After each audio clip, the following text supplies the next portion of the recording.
You almost had 3 MPs, but you lost Nalanda. Yeah, in fact, we were very hopeful about Kodarma too, but that result has been a bit surprising, a bit disappointing, I don't know. We maintained our independent existence as an independent left party. So we are actually trying to collaborate with a range of forces outside of the left too. Hello, and welcome to PTI's show at 4 Parliament Street. The Opposition in India bloc is a rainbow coalition of parties that span the entire spectrum of political ideologies. So there is Shiv Sena at one end, and at the other end is an extreme leftist party, the CPI-ML. This Marxist-Leninist party emerged from the Naxalbari uprising of May 1967, and the party itself was founded on the birth anniversary of Lenin on April 22, 1969. The party will have representation in the new Lok Sabha for the first time in 2 decades. It won 2 seats this time, both from Bihar. We have with us today the party's General Secretary, Dipankar Bhattacharya. Dipankar is someone who does not mince his words.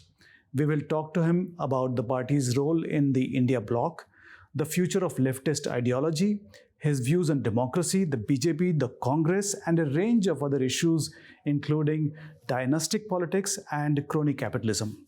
Dipankarji, thank you so much for participating in our show. Welcome to PTI. Let's talk a little bit about your party and about your own journey in the party. The party was founded on the birth anniversary of Lenin. How did you come to be associated with the party? Yeah, so party was founded on the birth anniversary of Lenin, but it was primarily in the wake of the Naxalbari peasant uprising. So that was 1967. May 67 was when Naxalbari happened, and the party was formed in 1969. So basically, I think there was a period when people were debating whether or not to have a party, whether the time was ripe to have a party or just some kind of a loose coordination will do. So that was for 2 years, 69. And my own association, formally it started in around 1979, 1980, when I was a student. But there is a certain background to it. Actually, my father was working in the railways. So when Naxalbari was happening, that was Darjeeling. So we were in Alipurduar, Jalpaiguri district then. Now Alipurduar is a district on its own. So I used to study in 1967. I was in class 1 in the primary school. So when Naxalbari actually happened, the impact was so much. You know, there are all those wall writings, there are all those slogans. So it generated a lot of queries in my mind. So very impressionable mind, and so I used to have a lot of discussion with my father. At the age of 5 or 6? 7, 8, 9, when he used to go to the school, you know, there was all these big wall writings, turned the 70s into the decade of liberation. So by 72, when India was having the silver jubilee of independence, so this was happening. So I used to ask why this question of again liberating India, because it's a free country and all that. So my father somehow, he was, in a way, he used never discourage me in this discussion. So we had that kind of political discussion in my childhood years. So that impression was there. But then 1974, I came to Narendrapur Ramakrishna Mission. That is a residential school. And that was a totally different atmosphere again. That's the period of emergency. So we used to get newspapers, we used to know about it. And then by the time 1979, I joined the Indian Statistical Institute. So 1977 was, I think, the most defining year. There was the restoration of democracy. There was this whole feeling that we have got our democracy back. And that's the time when there was this movement for release of political prisoners. All this PUCL, PUDR, civil liberty movement, a lot of environment-related movement. So all these things were happening. And our ISI was a very small place, very few students. And it was a very left liberal kind of an environment. So that's how, and by 79, I had almost kind of decided that this is what I'm going to do. So there are a lot of reports coming out from Bihar. And Comrade Nagbhushan Patnaik, we actually were fighting for his release. So he was one of the few political prisoners to have been released, and there was a committee for his release and all. So that's how it all happened. I mean, so 79 onward, I was still a student. I got my degree in 1984. But by that time, I was almost working like a full-time worker of the party. Yeah. Okay, interesting. So now CPIML will have 2 MPs. You almost had 3 MPs, but you lost Nalanda very... Yeah, in fact, we were very hopeful about Kodarma too. But that result has been a bit surprising, a bit disappointing. I don't know. We have to look into it. So we had actually 4 seats we contested as part of India. 3 in Bihar, 1 in Jharkhand. Yeah. And you're going to have these 2 MPs after a gap of 2 decades. Yeah, that's actually, we are also wondering how best we can make use of it. So at the moment, these 2 MPs, they have been actually MLAs for 2 terms. Both have 10 years of experience in the Bihar Assembly. Both are farmer leaders. They are very much part of this ongoing farmers movement for the last 3-4 years. So I think this will be looked at as some kind of victory for the farmers movement. So people will be expecting us to do something on that front. But of course, the farmers' front in Bihar is very different from what you have in Punjab and Haryana and Western UP. So that's something we will be doing. So, Comrade Bhattacharya, the revival of your party in terms of the presence in Lok Sabha comes at a time the left parties have not been able to do much. The disaster for the left continues in Bengal. Your comrades are in power in Kerala, but not able to do much. So what exactly ails the left front, and how different is your approach compared to your other left parties? Oh, it's a very obvious question which I'm always asked, and it's very difficult to answer it really. See, I think the left story differs from state to state. Okay, so for example, in Bengal, the left front was in power for 34 years. And when the left front was in power, we have never been part of the left front. We maintained our independent existence as an independent left party, supporting the government on certain issues and opposing it, disagreeing with it whenever needed. So the Bengal thing is, I think it started with Singur and Nandigram. That's when things started going downhill. And somehow they have not managed to recover. It's probably the kind of success that they had and for so long, which has made recovery very difficult for them in Bengal. Kerala is slightly different, where the governments keep changing, but this time I think they are in power for the second successive term. So I'm still hoping that Kerala doesn't go the Bengal way. And Tripura again, almost like Bengal, where the BJP has taken over and the left is finding it very difficult to revive. But our difference is primarily because since they came to power, so much of their politics has been kind of power-oriented. So retaining, for example, when they started early in Kerala, so 57 if I'm not wrong, and that government was not allowed to continue for long. So there was something that, and in Bengal again, the second stint that they had in the mid-60s, 67 or something, that was again a short-lived thing. So for, I think, the CPIM, stability of the government became an important thing. And the situation in Bengal also permitted them a very long run. So I think that's how the struggles to become secondary to the stability of the government. For example, if you look at Singur and Nandigram, it was fairly obvious to anybody looking at the society that the farmers are not at all happy with this whole idea of land acquisition just for some big ticket investment. So any party which would have been his ears and eyes open to, I think would have taken a second thought, would have revised that.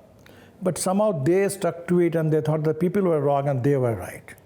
In our case, we have never really had any stint with power anywhere. So it's more people-oriented, it's more struggle-oriented, And basically we think that we are here to, exert whatever pressure we can, because at the end of the day, even if there is a good policy, there is any constitution, like I told you about the voting right, it's a constitutionally granted fundamental right which never actually existed. So we have to fight every inch for securing any right, any improvement in the lives of the people. So our approach has all through been very, very struggle oriented. So that is, in short, I think, the main difference between our parties. But we try and work together as much as possible. And right now at this juncture, which is completely unprecedented, so for example, this India coalition, it is something which probably we could never think of it in 4 years ago. Or the kind of adjustment we are having with the RJD in Bihar, that too would have been completely unthinkable 5 years ago. So because this is a demand of the situation, so we are actually trying to collaborate with a range of forces outside of the left too, a whole range of a big ideological spectrum. So this is a new experience for us. But even in this, I think this united left has a special role to play. So we'll try. We are hoping that the other left parties can also recover. And it's true that the left strength in 2004, 60 plus. Now it has come down to 9. So it's a major decline. Mr. Bhattacharya, you talked about that obviously from 60 to 9, it has come down heavily. And then barring probably one seat in Kerala, which CPM won, everywhere else, including in your case, you were in alliance with India bloc parties, Congress and other parties and all. So how do you see this dependence on allies taking in terms of ideology? Yeah, but I don't look at it as dependence, this is interdependence. Okay, because I think we have gained as much as our allies have gained. In fact, they have probably gained more. So it's true now elections have become so polarized that to win a Lok Sabha election you need something like 6 lakh votes, 5 lakh votes. So for a party, an independent left party, to secure 5 lakh votes on its own may be very, very difficult. Maybe it's possible only in Kerala or partly at times in some other states. So coalition building is a need of the hour. So for every party. And that's why I think I want to look at it as some kind of a permanent dependence. So this is an unprecedented situation. India has never dealt with this kind of a situation before. So for every party, whether it is left, socialist party, even the Congress, every party has to, find some kind of an extraordinary answer to this extraordinary situation. The alliance that you have, is it also easier because the other partners in the alliance are either center or left of center? I think more than that ideological proximity, what matters is probably the social, compatibility. So, for example, if you look at Bihar, where we have our maximum strength, Bihar and Jharkhand, so our party grew through anti-feudal struggle. And those were the decades of Congress domination. So main feudal force basically in politics was the Congress. So we delivered the big blows to that Congress hegemony. But we have been, we didn't really benefit much from it because we represent the poorest of the lot. So, but we created that kind of a political opening where other parties came in, like the Janata Dal, for example. So if you look at our history, so early in the 70s, we were doing the same thing which people think attributed to Lalu Yadav, that he gave the poor a voice, he gave this and gave that to the, in Bihar. But basically the same oppressed poor, they have been fighting for their dignity, for their human rights way back in the 70s under the banner of our party. So actually what happened is a lot of these, let's say, middle peasantry belonging to the intermediate castes, OBCs and the EBCs. And we have our main representatives, social base among Dalits and section of EBCs. I think it is that social compatibility which matters a lot. Compatibility as well as, I will say these days, complementarity. Because, for example, a party like Rashtriya Janata Dal, its base has over the years shrunk, and it is now primarily people say it's the two communities or two castes. So I think we bring something to the table where everybody else benefits from it. And yes, in ideological terms, as long as you are defending the constitution. For example, the Shiv Sena is also part of this India coalition, even though we do not have to directly deal with it because we don't really have much presence in Maharashtra. But we have to justify the coalition. So that, I think, ideologically speaking, Shiv Sena is probably another pro-Hindutva party. But as long as it is now committed to the constitution and the defense of democracy, I think that is the core ideological point of unity where all these parties can work together. So we've been seeing that the left parties fight together in elections. Now we're seeing a unity at the students' union level as well. So then what is the rationale behind having different identities? And can we expect sometime in future that the left parties, may merge together or come together? I will not rule it out, but I don't really see any immediate possibility. So there was one communist party in India till 1964, right? So it has been the history that there have been differences, and the differences led to formation of different parties.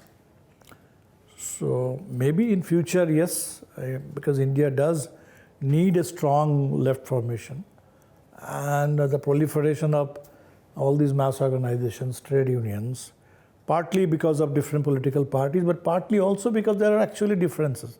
There are political and ideological differences. They may not be very major differences, but yes, till the differences are sorted out, it's difficult to expect complete unification or merger. How about parties like the CPI Maoists? Are there any attempts to bring them into the mainstream so that they also, fight elections? And give up violence? I think they think that they, in their own way, they are a mainstream party, right? So it is not for us to define what is mainstream and what is off-stream and what is that. So parties actually learn through their own experience. So through their experience, I think if when they will feel that probably, they need to try out other ways of advancing their own agenda, the struggle. So, but we'll have to wait for it.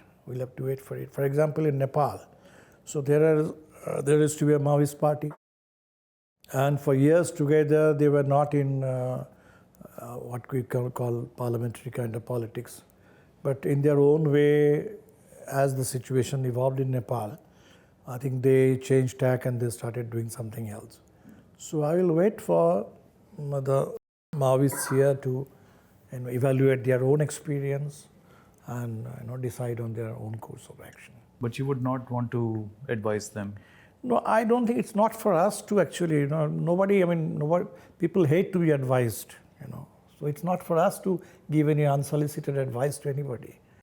The India bloc put up a fight in the recently concluded Lok Sabha election, but fell short of the majority. What, in your assessment, were the shortcomings? Why did you not reach the majority mark? Number two, will this alliance stick along in the coming elections, maybe next year, the elections that are due next year as well? Right. Glad that you were asking now that why you didn't get majority. Because otherwise people would have thought that maybe even if we got 100 seats, that was good enough for us. So I think, there have been some 30, 40 seats where it has really been very close, where the margin of difference has been probably less than 40,000 in 32 seats or 35 seats, if I'm not. So it could have, and there may be, I'm not too sure, I can't completely rule out that there have been nothing foul about it, nothing unfair about it. But having said that, I think there are some states where we could have done better. For example, Bihar itself is one state. If only we could have performed at par with UP, things would have been different. And maybe even in Karnataka, where the Congress is in power, if they could have probably performed slightly better.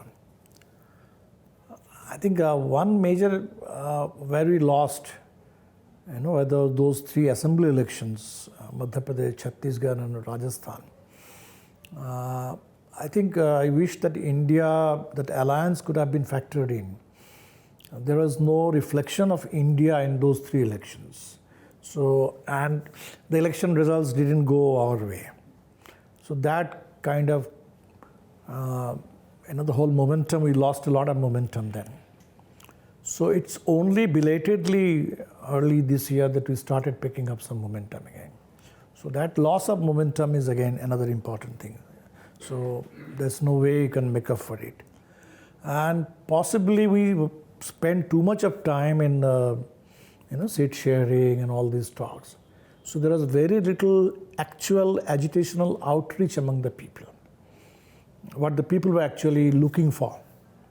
So, for example, if you look at whatever seats we have got, the victories, I won't attribute it purely to the strength of the political strength of India.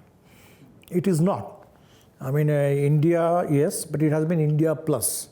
So India, then you have all these ongoing struggles, the farmers' movement, there is the youth movement, there is the civil liberty movement. So all these movements, they threw their weight behind this whole alliance. Then you have this entire digital medium. I call it the community of digital warriors, for freedom. So all these factors together, we have got this success. It became actually a people's movement. But the actual relationship between the India parties or India coalition and the ongoing struggles, I think there's still a bit disparate. So if there could be more organic kind of ties, collaboration, understanding, probably result could have been better. But I'll say that so far so good. I mean, BJP has been dented quite heavily. It's a major setback, and the setback is not peripheral.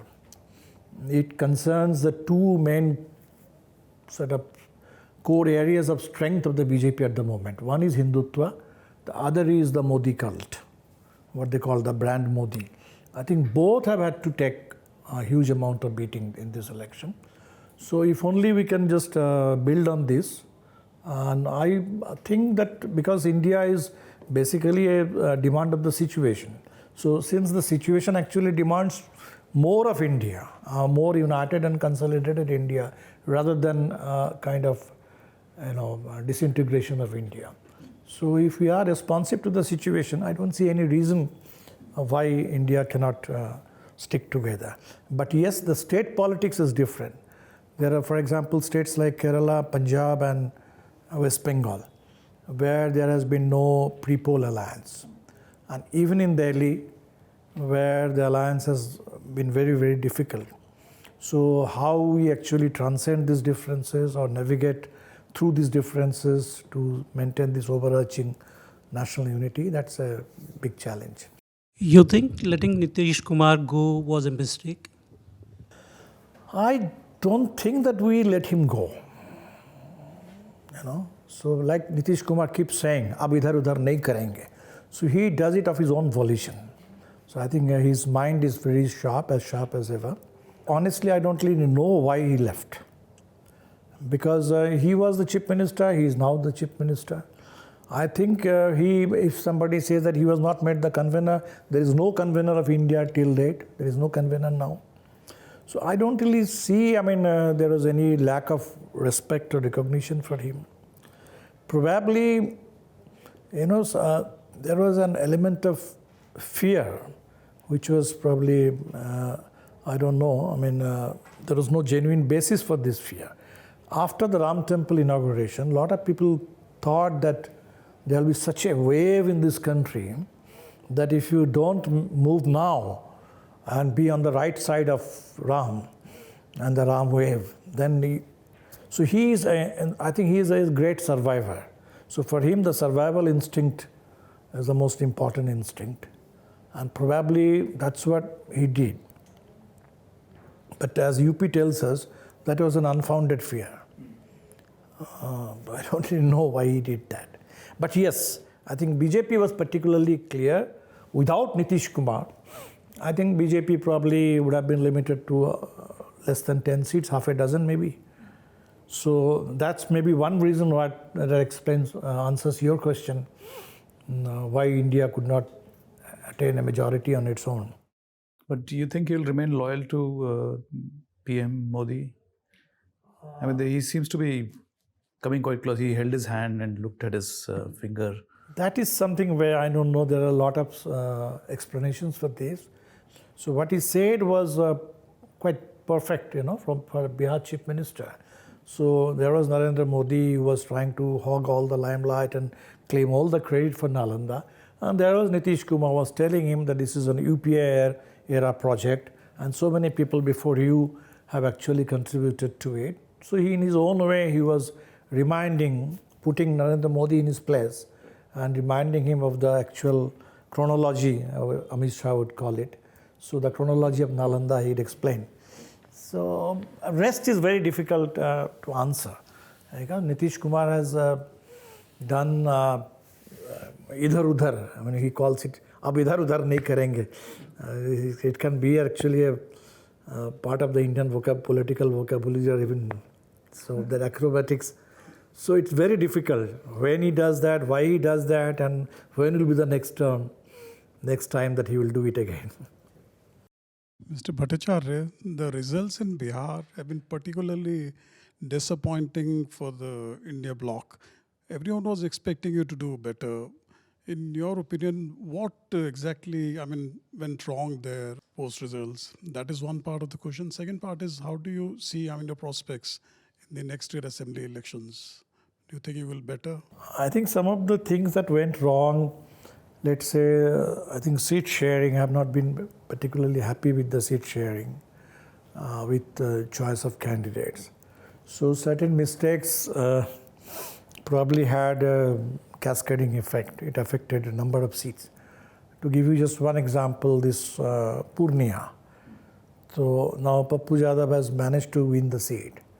But it's unthinkable that an official candidate of RJD polls less than 30,000 votes in this kind of a polarized election, and the entire party throws the full weight behind that candidate.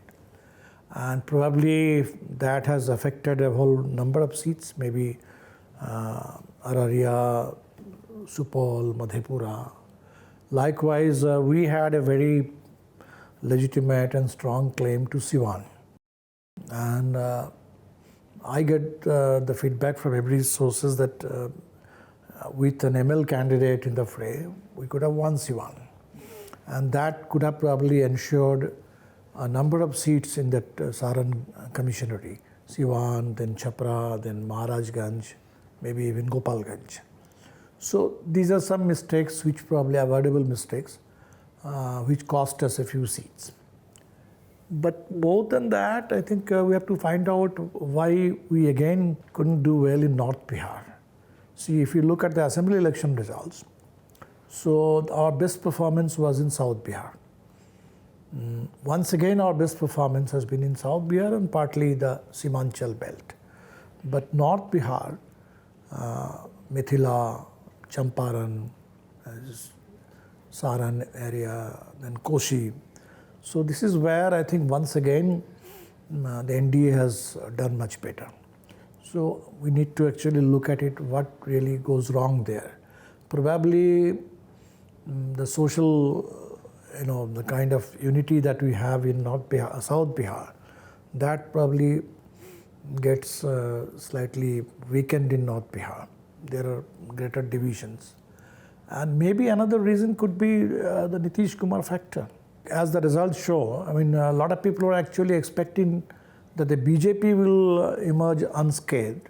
BJP will not have to pay much price, but it is Nitish Kumar and maybe LJP, the two parties which will have the maximum loss. But the results are different. It is a BJP which has suffered the biggest loss in Bihar. Nitish Kumar comparatively, he lost only 4 seats and the LJP lost none. So there are things where almost every pollster, including those who got UP right, they didn't get Bihar right, including maybe Yogendra Yadav and people who have been. So probably the Nitish Kumar factor, the legacy is more enduring, and people talk about the women having some kind of a greater political allegiance to the Nitish legacy, the extreme backward castes. So a lot of work will have to be done to overcome this. In the assembly election, I do hope because Bihar is in a state of transition. So Ramvilas Paswan is no more, Sushil Modi is no more, Lalu Yadav is also not active in that way. And it's only Nitish Kumar who belongs to that era. So objectively, we are moving to a new phase in Bihar politics. So it's a generation shift. And that is happening across the board. In every party it is happening. So maybe in the next assembly election, I think we'll see. A lot of people say that, the goodwill that the India has probably will come into play more in the assembly election than it worked in the Lok Sabha election. Dipankarji, concerns are being raised over the election process, EVMs, delay in the announcement of the votes polled, and discrepancies between the votes polled and votes counted. So how are opposition parties going to take it forward? See, before the election, we arrived at one common suggestion, one common demand. That was 100% counting of VVPAT. Because otherwise, VVPAT itself becomes a misnomer. It's a voter verifiable paper audit trail. So if the voter doesn't verify, and if there is no real paper trail, so then what purpose does it really serve? But unfortunately, the Supreme Court didn't agree. The Election Commission also didn't agree. So I think now, at the end of the day, probably this country will have to get back to ballots. That is my personal feeling, our party stand. And I think it's a shared stand among many parties. I can't be too sure about all the parties in India. And this has nothing to do with election results. I mean, usually these BJP people, they say that this is a loser's argument. Every time you lose an election, then you talk about EVM. So that's not the case. After all, election is all about transparency and trust of the people. And there can be no trust without transparency. But sir, what can be the possible way forward? Because you've approached Election Commission, you've also gone to the Supreme Court. So how do you take it forward from here? I think that it has to be a kind of popular upsurge. Because if the system doesn't respond, how do you do? I mean, there are periods when the people make themselves heard in ways that the system has to respond eventually. How exactly that will happen? Because the results are such. In many local constituencies, people are not actually find it convincing at all. So when such things happen across the board, and if people will strongly believe that the elections have been rigged, so you can think of a popular upheaval in the country. In a democracy, I think that's not a bad idea. That's not a bad thing. That's not something unheard of. So the people can make themselves heard, and that's the only way probably the system will respond to it. Recently, you must have seen this NEET controversy. What do you think your party's demands are related to this?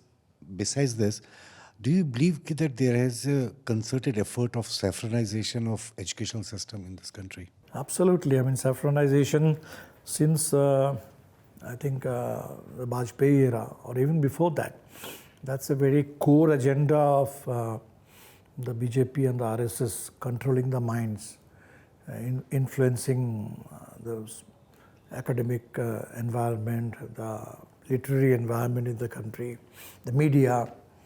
So saffronization is, I think, second nature. This is in the DNA of the RSS and all. But basically, beyond saffronization, what is actually happening is complete privatization, and I'll call it elitization of education. So once again, education, which Ambedkar thought will be a tool of social justice and mobility, this is the only thing which can bring about some tangible improvement in the lives of people, short of any radical redistribution of land or wealth. So, and this is being denied to the people now. And plus centralization. I think, for example, Tamil Nadu has been one state, and some of the other southern states, partly Bengal too, they have been opposed to the very idea of NEET from the very beginning, even before all these scams surfaced. So this is like one nation, one examination. So I think all these things which start with one nation and then one, these are terribly disastrous, bad ideas. Whether it is one nation, one election, one nation, one language, one nation, one party, one nation, one leader, one nation, one examination. These are all bad ideas. So this commercialization, I think that's the biggest bane of education, privatization and commercialization. And saffronization is probably aligned with that. And our demand is what the students are demanding. Immediately they are demanding re-NEET. So we are also demanding re-NEET. They are demanding that scrapping of the NTA and then eventually scrapping of NEET itself. So another issue that is being raised by all opposition party is this alleged stock market manipulation through exit polls. And we are expecting that it will also be raised in parliament. So what is the way forward on that? Have the India bloc parties had any discussions around it? We just had, we met only twice as a bloc on the last day of elections, for 1st June, and then after the results came out on 5th June. So we just had some kind of broad discussion, but nothing really as to how exactly to move forward. But there have already been demands for a joint parliamentary committee. So I guess that demand will be raised again in a collective way in parliament. And it's something unthinkable, unheard of. A Prime Minister and Home Minister advising people to buy shares, giving this guy, our Prime Minister he's an exam warrior, keeps giving advice to students. I think that is again some unsolicited advice, and students will be better off without that advice. And similarly, investors also will be better off than this kind of advice which almost borders on insider trading, which violates the SEBI norms. One of the big surprises of this election was the performance of the Congress party. They nearly more than doubled their seats. In this context, do you think Rahul Gandhi has come of age finally? How do you see his whole performance? I think, as you said, the Congress has almost doubled its tally, and my vote share has also gone up by 2%. And if it is seen in proper perspective, this time Congress probably contested some 100 seats less than it usually contests or even contested in 2019. So it's a significant recovery of vote share. So definitely it's a setback to the BJP, and it's a major recovery for the Congress. And definitely Rahul Gandhi has played a big role. I think what the Congress probably is realizing, that if it has to recover lost ground, so the revival also entails an element of reinvention. So that's why I think the Congress is trying to do that. For example, this whole idea of caste census, reservation, these are all issues which Congress has never really been vocal. Congress has taken a stand. It has probably gone along with other parties, but they have never really tried to play a proactive role or be more vocal on these issues. Likewise, there is this other elephant in the room, nobody talks about it, the Adani, Ambani and the crony capitalism thing. And this is something again where not all Congress leaders are talking about it, not the Congress-led governments are really talking about it, but Rahul Gandhi is talking about it. So I think probably this whole idea that Congress needs a certain amount of reorientation in terms of policies and reinvention, and that can only facilitate and accelerate the process of Congress's revival. And Congress recovery and revival is very central to any restoration of democracy in India, because this is the only party at the moment next to BJP with a national footprint. We all are national parties in terms of our ideology and program, but our footprint is very, very limited to certain states. So that's why I think I wish him well, the Congress as well as Rahul Gandhi. Do you think the Congress party will ever get over the allegations or the ridicule that it faces over dynastic politics? And now Priyanka is going to be contesting in Wayanad, which only reinforces that narrative. So I think this whole dynasty thing in India, I don't really get it. The BJP has, of course, made it into a kind of crime, and as though the BJP is free from it. and they have tried to link it with corruption. For the BJP, Parivarvad and Bhattacharya, they go together, two sides of the same coin. I think this is a very flawed argument. For example, if you are talking about dynasty, the first place where you should be talking about dynasty is the corporate world, where you have complete dynastic inheritance of so much of property and wealth. So that's where, if the dynasty has to be checked, it has to be checked, first of all, I think, in the core areas of capitalism. And then again, in almost every profession, maybe this has something to do with India's whole, lack of social mobility, lack of individuality, individual kind of rights recognition in our society. Because in every, whether it is you are talking about the judiciary, you are talking about medical profession, you are talking about any profession, you will tend to find that there is a kind of dynastic inheritance. So that's why I find it wrong to single it out.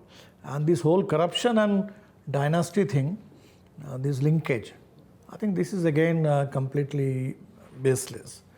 Corruption is linked to power. And I go by that thing that power tends to corrupt and absolute power tends to corrupts absolutely. So if power becomes absolute, then unregulated, then definitely there will be corruption in the corridors of power. So to check corruption, the only way is to have checks and balances, not to have unregulated power in the country. So this whole dynastic politics, I don't really see. And almost all these so-called dynastic politicians, they are in the BJP. If I talk about just this, even the Nehru-Gandhi dynasty, the BJP had its share of the same dynasty with Maneka Gandhi and Barun Gandhi. Of course, now probably they are not that central to the BJP anymore. So talk about any dynasty. If they're talking of any dynasty, they will want to have their slice of that dynasty. So it's, while blaming others, it's the pot calling the kettle black.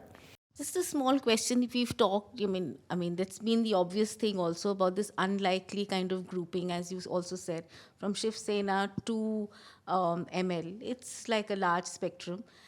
When during the election campaign, when your people and you went out asking for votes, was it a problem? Was it an issue convincing people about the unlikely kind of coalition that had been formed? Not unlikely at all. Grouping? Not at all. Because I think this time round, one of the key takeaways of this election is the way democracy and constitution became probably the central agenda of the whole election. So when people realize that democracy is at stake, the constitution is at stake, you need to cobble a big coalition to defend it. So I think, and the kind of role that the Shiv Sena has played in recent years, in the COVID period, Uddhav, like many other parties, I think Shiv Sena has also probably succeeded in slightly reinventing itself. So I think that's not been an issue. More than Shiv Sena, the RJD CPI alliance would have been an issue in Bihar, but it has not really been an issue. And that's because people understand the situation and they understand that one needs to be done in this kind of a situation. जो left ideology जो है वो, globally speaking, it is sort of going out of fashion. It's either there, even China is not left in the real sense anymore. Is it too early to write the epitaph of left? It has always been too early. It will always be too early. Because I think, see, if you read the Communist Manifesto today, I keep reading it from time to time, and you will think that it is just written the other day. Okay, it is as resonant and as kind of relevant and clued into the whole situation the way it has been unfolding.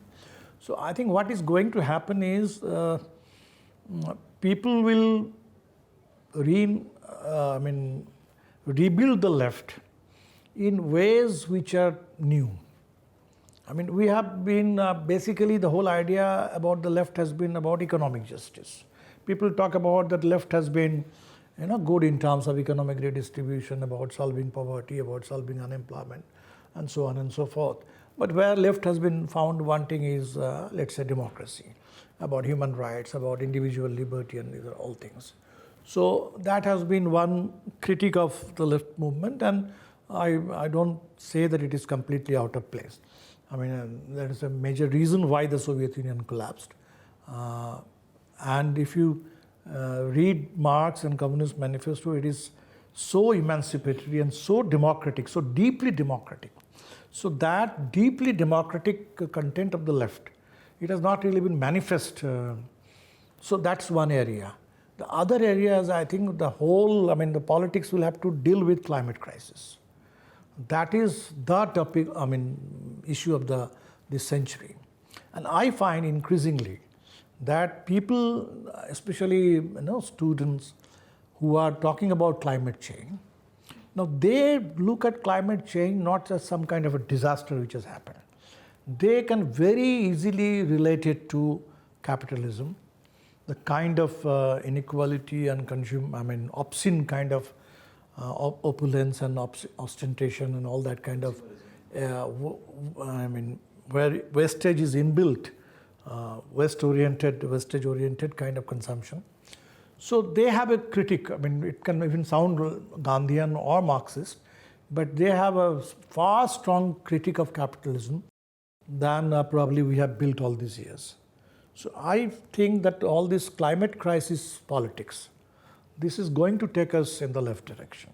That will give the left a new basis to grow again. Will you contest election in near future? Is it a possibility? I don't think I'm cut out for that role somehow.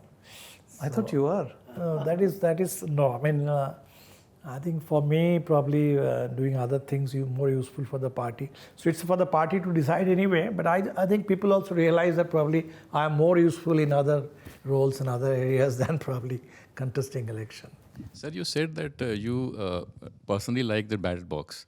So don't you think going back to the ballot box will bring the era of political violence to the election system, particularly in the state like Bihar? No. See, the word is booth capturing, as you said. It's not ballot capturing. And as you have seen that even if there is an EVM in the booth can be captured. I mean, all these guys who are doing the videos, pressing the button 8 times and then doing a video and going public on social media. Because it is a sense of impunity, sense of absolute power that you can do whatever you want. So it is that which actually decides. I mean, that leads to booth capturing, that leads to that kind of violence. And again, violence is probably, initially violence used to be when it is contested. As long as, for example, there is to be no violence when there can be very peaceful booth capturing, right? So because that was the order of the day. That's how politics was a game meant to be played. But when people are actually contesting, so then there is a resistance, and that resistance we often call it violence. We often see it as some kind of a disturbance or violence. But when you reach a new level of equilibrium, when people expect that everybody will vote, you can't capture anybody else's vote, you can't stop anybody from voting. So then why should it take us back to more political violence? And even with, for example, EVM, elections are more violent in some states and less violent in some states. So I don't think it has anything to do with the ballots or the technique or the method of voting. Were you surprised on June 4? In a positive way, yes. I mean, given the kind of discrepancies and all this, administrative one-sidedness. So the UP results, they were really, really very, very reassuring. In Bihar, we are not surprised. We were in fact hoping to do better. But if there are 2 states that surprised me, one is, of course, UP, and the other is West Bengal. Once again, there was like 2021, there was a huge hype that BJP is going to sweep the state, and all my friends beyond the party, they were telling me, anything BJP will not get less than 25 and all. So there, BJP was limited to 12 seats. I think these 2 states were definitely very pleasant surprises. Dipankar ji, बहुत बहुत धन्यवाद. Thank you very much.